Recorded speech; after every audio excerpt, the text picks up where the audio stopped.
Hello again. Here's another quick soldering iron video. I decided to get out my Weller D550 240 325 watt soldering iron and convert it to LED. It uses the same bulb as the 8200, the little 2.5 volt screw-in bulb, but this one was also burned out. This one has two lights, one on the left side, one on the right side, and they're wired in parallel, which means there's enough voltage there to operate a white LED. And so what I did was I rewired the two sockets to be in series instead of parallel, or parallel instead of series.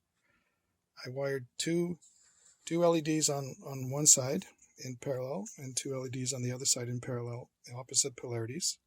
47 ohms in series to limit the current. I measured the current with my I have a little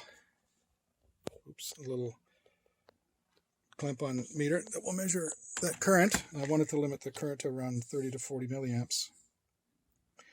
So 47 ohms in series, just the LEDs.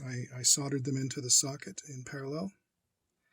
And on the other side, the same thing. Rewired the sockets in series, or in parallel instead of in series. And so it just uses the AC voltage directly from the transformer.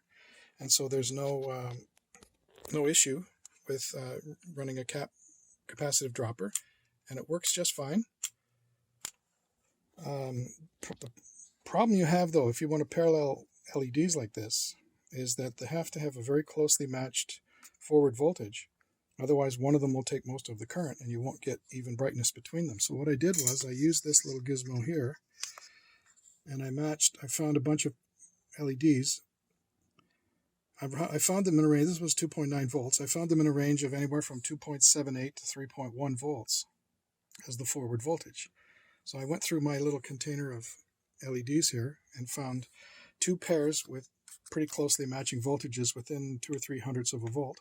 And I checked them out, I wired them up and looked at the brightness, and everything was even. And so if you've got one of these model D550, no need for capacitive dropper. You just wire it up like that. Change the two light sockets from series to parallel, and you've got LEDs. And there you go. It's a pretty powerful soldering iron. Even if you hold it on for 5 seconds, it'll solder. It's pretty good. Anyways, thanks for watching.